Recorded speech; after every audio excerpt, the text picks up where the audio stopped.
Hello, welcome to Looking Behind the Mirror, where we explore narcissism in an attempt to take our lives back as we make sense out of nonsense.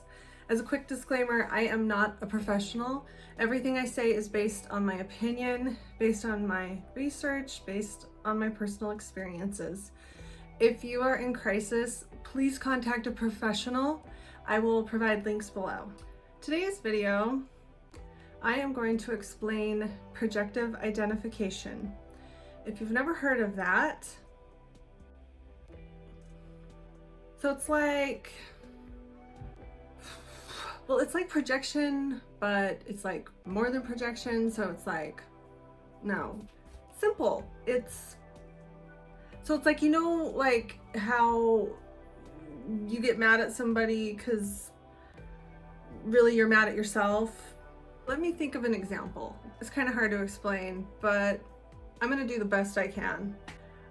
I'm assuming most of you probably have a general idea of what projection is. It's when you feel a feeling, but your mind kind of tricks you into thinking that somebody else is feeling that feeling because you don't want to deal with that feeling.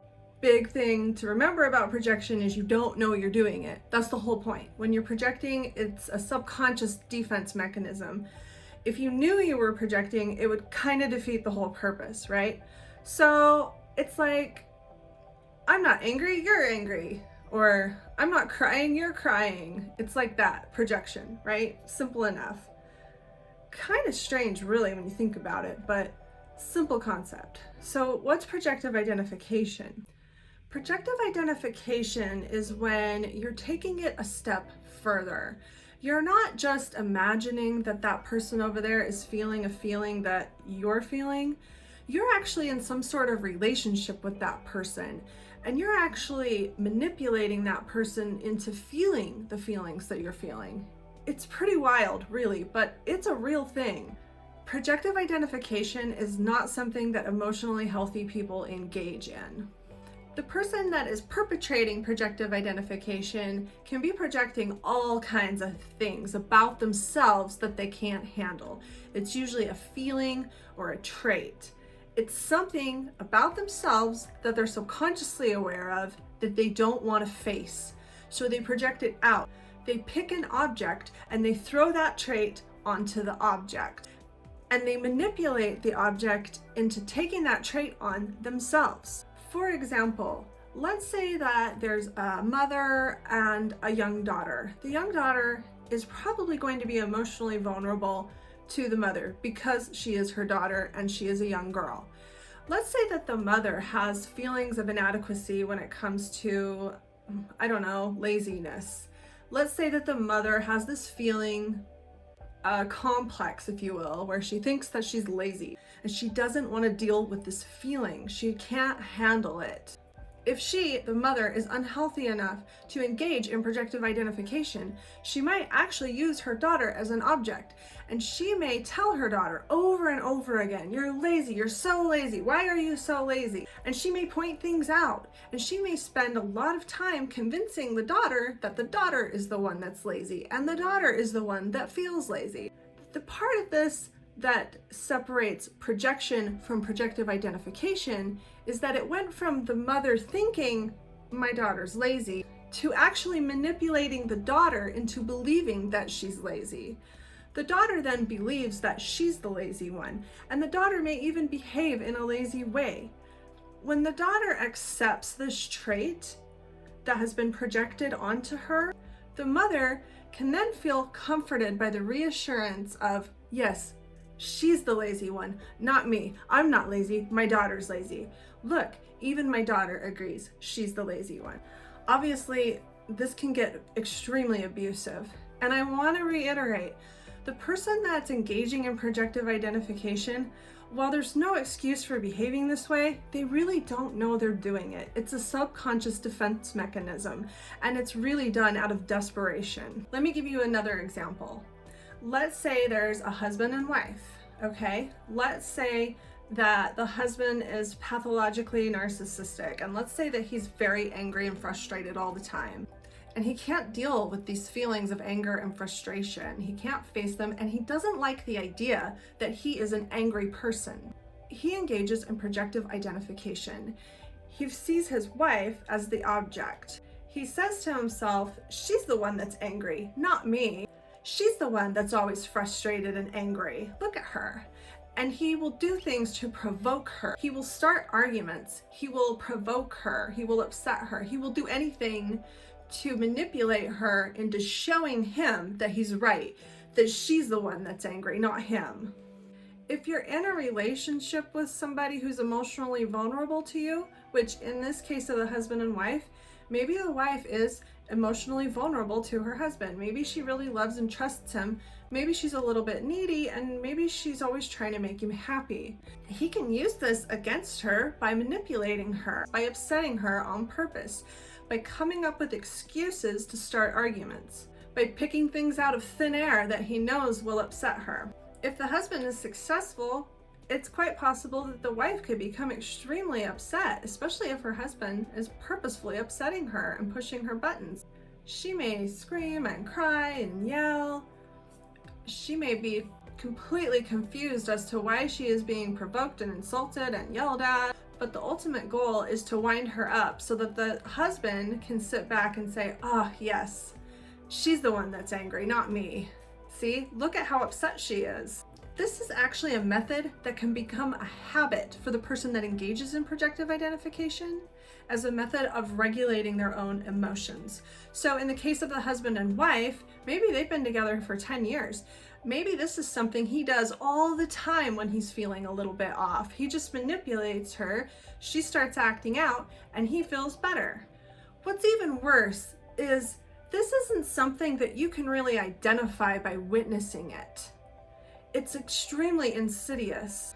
Imagine that you videotaped this happening. What would you see? You would see a husband who's probably acting calm. He's probably not acting angry and frustrated, even though that's what he's feeling. He probably knows exactly the right things to say to wind his wife up, to get her to act out, to get her to yell and scream and carry on, right? So if you were a third party and you didn't really know the history behind this couple, all you would see is a calm, cool, collected guy and his wife having a fit. So who's the one with the problem here, right? I'm doing this video because if you're a victim of projective identification, it can make all the difference in the world for you if you understand what's going on. And if you don't understand, it can be extremely confusing. Especially if you're in an emotionally vulnerable situation and you don't realize that the person that's doing this to you is doing this.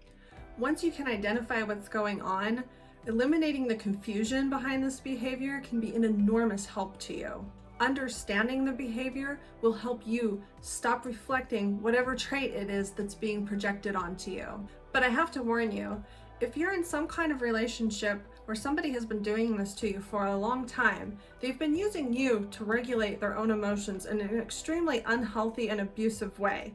If you suddenly stop participating, which you should, they're gonna become extremely distressed very quickly. It's kind of like taking a drug away cold turkey from a hardcore drug addict.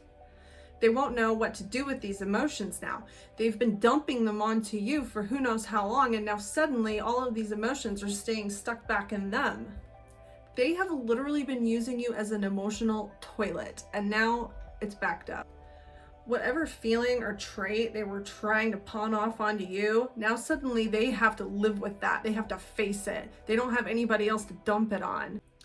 This can become an extremely unhealthy dynamic. You might actually be in a long-term committed relationship with someone who suddenly doesn't want to be with you anymore because you're not freaking out all the time. Let me put that another way. Your relationship might actually fall apart because you're remaining calm and in control of your own emotions. And I mean, it could fall apart like that because you're no longer serving a purpose to this person that's been using you to regulate their own emotions. There's no telling how they could react to that. They might even become violent. You might be shocked at who this person can quickly become when they don't have anywhere to dump their emotions. And that's why I just want to warn you to be careful when you're in this kind of situation. Like I said, emotionally healthy people don't do this. So if you're the victim of projective identification, what can you do? Being aware of it is half the battle. You have to really try not to react. Keep your eyes open and stay aware of what might be happening around you when emotions that don't seem to be yours are coming up inside you. There's really never any good reason to freak out on somebody. Remember, just because somebody's manipulating you doesn't mean that you're not still responsible for the way that you respond. You're not responsible for his or her unhealthy behavior, but you are responsible for the way that you react. You can stay in control of your emotions. You don't have to let someone manipulate you, no matter how good they are at it. But I can't repeat myself enough that you need to be careful and be aware that somebody that has had a good, trusty coping mechanism suddenly taken away from them is kind of unpredictable. There's really no telling how they'll react. And I mean, there's really no telling how they will react. Don't underestimate the potential danger you could be in. I can't recommend strongly enough that you get away from this situation. So that's projective identification. Simple, right? Easy. Again, I'm not a professional. This is just my best understanding of an extremely complex thing. I have experienced it myself, and it's one of those things that you really can't believe it's real unless you see it for yourself, and it is quite frightening. Don't get stuck on the belief for a second that somebody that would use you in this way actually cares about your welfare.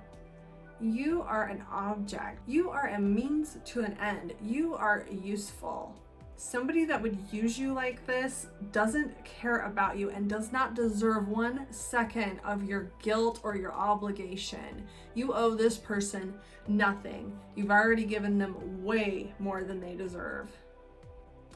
I hope this video helps a complicated subject become a little bit simpler, and I hope that you don't have to deal with this. And if you are, I hope you don't have to deal with it for much longer.